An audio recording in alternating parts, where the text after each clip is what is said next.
ದೈವಕ್ಕೆ ಅವಮಾನ ಆರೋಪ ಕೇಳಿ ಬಂದಿತ್ತು. ಯಾರ ಮೇಲೆ ನಟ ಒಬ್ಬರು ಈ ರೀತಿಯಾಗಿ ನಡ್ಕೊಂಡಿದ್ರು ಅಂತ ಹುಚ್ಚು ವರ್ತನೆಗೆ ಕ್ಷಮೆಯನ್ನು ಕೇಳಿದ್ದಾರೆ. ಈಗ ರಣವೀರ್ ಸಿಂಗ್ ಅವರ ಒಂದು ವೇದಿಕೆಯಲ್ಲಿ ಗೋವಾದಲ್ಲಿ ಏನೋ ಒಂದು ಕಾರ್ಯಕ್ರಮ ಆಯಿತು, ಅದಕ್ಕೆ ಸಂಬಂಧಪಟ್ಟ ಹಾಗೆ ಮಾತನಾಡಿದ್ರು. ಅಲ್ಲಿ ಕಾಂತಾರ ಸಿನಿಮಾದಲ್ಲಿ ರಿಷಬ್ ಶೆಟ್ಟಿ ಅಭಿನಯ ಮಾಡಿದ್ರು, ಅದಕ್ಕೆ ಸಂಬಂಧಪಟ್ಟ ಹಾಗೆ ರಣವೀರ್ ಸಿಂಗ್ ಅದನ್ನು ಅನುಕರಣೆ ಮಾಡಿ ತೋರಿಸಿದ್ರು ಸ್ಟೇಜ್ ಮೇಲೆ. ಅಲ್ಲಿ ಆ ಒಂದು ವಿಚಾರ ದೊಡ್ಡ ಮಟ್ಟದಲ್ಲಿ ಚರ್ಚೆ ಆಯಿತು. ದೈವಕ್ಕೆ ಅವಮಾನ ಆಗಿದೆ ಅನ್ನುವಂಥ ರೀತಿ ಮಾತು ಕೇಳಿ ಬಂತು. ಗೋವಾದಲ್ಲಿ ಇತ್ತೀಚೆಗೆ ನಡೆದಂತಹ ಅಂತಾರಾಷ್ಟ್ರೀಯ ಸಿನಿಮಾ ಮಹೋತ್ಸವ ಏನಿತ್ತು, ಆ ಕಾರ್ಯಕ್ರಮದಲ್ಲಿ ದೈವಕ್ಕೆ ಅವಮಾನ ಆಗಿದೆ ಎನ್ನುವಂತಹ ಒಂದು ಆರೋಪ ಬಂದಿತ್ತು. ಹೀಗಾಗಿ ಅದೇ ವಿಚಾರವಾಗಿ ಕಾಂತಾರದಲ್ಲಿ ರಿಷಬ್ ಶೆಟ್ಟಿ ಏನು ನಟನೆ ಇತ್ತು, ಅದನ್ನು ಹೊಗಳುವ ಒಂದು ಭರದಲ್ಲಿ ವೇದಿಕೆ ಮೇಲೆ ದೈವದ ಬಗ್ಗೆ ಇವರು ಅನುಕರಣೆ ಮಾಡಿದ್ರಲ್ಲ, ಅದು ಒಂದು ರೀತಿಯಲ್ಲಿ ಸರಿಯಾಗಿರಲಿಲ್ಲ, ಲೆವಡಿ ಮಾಡೋ ಥರ ಇತ್ತು. ಅನುಕರಣೆ ಮಾಡುವಂತಹ ಭರದಲ್ಲಿ ದೈವವನ್ನ ದೆವ್ವ ಅಂತ ಹೇಳಿಬಿಟ್ಟಿದ್ರು. ಅದು ಸಾಕಷ್ಟು ವಿವಾದ ಆಗಿತ್ತು. ಈ ಹೇಳಿಕೆ ವಿವಾದವನ್ನು ಸೃಷ್ಟಿ ಮಾಡಿತ್ತು ದೊಡ್ಡ ಮಟ್ಟದಲ್ಲಿ.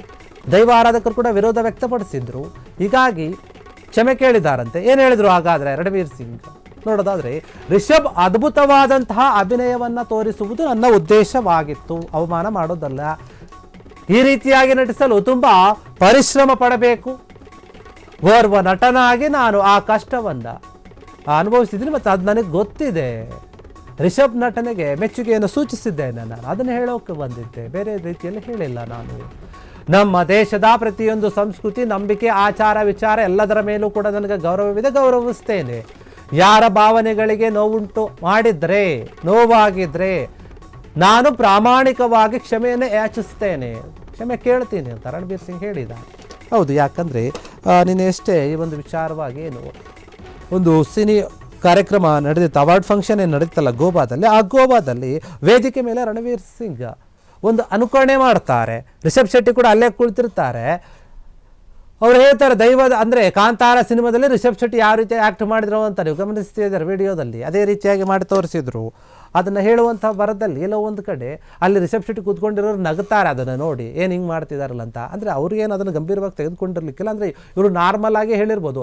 ರಿಷಬ್ ಶೆಟ್ಟಿಯವರ ಒಂದು ಸಿನಿಮಾದಲ್ಲಿ ನಟನೆ ಮಾಡಿದಂಥ ಒಂದು ಶೈಲಿ ಏನಿದೆ ಅದನ್ನು ತೋರ್ಸೋಕೆ ಹೋದ್ರು ಅಥವಾ ದೈವದ ಒಂದು ವಿಚಾರವಾಗಿ ಮಾತನಾಡೋಕೆ ಹೋದ್ರೂ ಗೊತ್ತಿಲ್ಲ. ಆದರೆ ಅದೇ ಈಗ ದೊಡ್ಡ ಮಟ್ಟದಲ್ಲಿ ಚರ್ಚೆ ಆಯಿತು. ಇವರು ದೈವಕ್ಕೆ ಅವಮಾನ ಮಾಡಿದ್ದಾರೆ ಅನ್ನುವಂಥ ಮಾತು ಕೇಳಿ ಬಂತು. ಇನ್ನೊಂದು ಮೇಲಕ್ಕೆ ಹೋಗಿ ಅವರ ಬಗ್ಗೆ ದೂರು ಕೂಡ ದಾಖಲಾಯಿತು. ಹೀಗಾಗಿ ಇದೆಲ್ಲ ಇರುವಾಗ ರಣವೀರ್ ಸಿಂಗ್ ಅವರು ಯಾಕೆ ಬೇಕಾಗಿದ್ದಿತ್ತು ದೈವದ ನಮಗೆ ಒಂದು ವಿಚಾರ, ಸಂಸ್ಕೃತಿಯ ಆಚರಣೆ ಬಗ್ಗೆ ಮಾತನಾಡೋದು ಸರಿಯಲ್ಲ ಅಂತ ಅವರೇ ಮನವರಿಕೆ ಮಾಡಿಕೊಂಡು ಅವರೇ ಒಂದು ಸಾಮಾಜಿಕ ಜಾಲತಾಣ ಒಂದು ಪೋಸ್ಟ್ ಮಾಡಿದ್ದಾರೆ. ನೋಡಿ, ನಾನು ರಿಷಬ್ ಶೆಟ್ಟಿಯವರ ಒಂದು ಕಾಂತಾರ ಸಿನಿಮಾವನ್ನು ನೋಡಿದ್ದೀನಿ ಥಿಯೇಟರ್ನಲ್ಲಿ, ನನಗೆ ತುಂಬ ಇಷ್ಟ ಆಗಿದೆ. ಅವರಿಗೆ ಎದುರಿಗಿರೋ ಕಾರಣದಿಂದ ಹೇಳ್ತಾ ಇದ್ದೀನಿ, ಅವರ ಒಂದು ಅಭಿನಯವನ್ನು ಮೆಚ್ಚಿಸೋಕೆ ಅಥವಾ ಅದು ತುಂಬ ಚೆನ್ನಾಗಿದೆ ಅಂತ ಹೇಳೋಕೆ ನಾನು ಹೊರಟಿದ್ದು. ಆದರೆ ದೈವಕ್ಕೆ ನಾನು ಯಾವುದೇ ರೀತಿಯಾಗಿ ಅವಮಾನ ಮಾಡೋ ರೀತಿಯಲ್ಲಿ ನಾನು ನಡೆದುಕೊಂಡಿಲ್ಲ, ಆ ರೀತಿಯ ಉದ್ದೇಶ ಒಂದಿಂದ ಹೇಳಿಲ್ಲ. ಒಂದು ವೇಳೆ ನಾನು ಹೇಳಿರುವಂಥ ಒಂದು ರೀತಿಯಿಂದ ನಿಮಗೆ ಯಾರಿಗಾದರೂ ನೋವಾಗಿದ್ದರೆ, ಬೇಜಾರಾಗಿದ್ದರೆ ಕ್ಷಮಿಸ್ಬಿಡಿ. ನಾನು ಮನಸ್ಫೂರ್ತಿಯಾಗಿ ನಿಮಗೆ ಸಾರಿ ಕೇಳ್ತೀನಿ, ಕ್ಷಮೆ ಕೇಳ್ತೀನಿ ಅಂತ ಹೇಳ್ತಾ ಇದ್ದಾರೆ ಈ ಒಂದು ವಿಚಾರವಾಗಿ ರಣವೀರ್ ಸಿಂಗ್.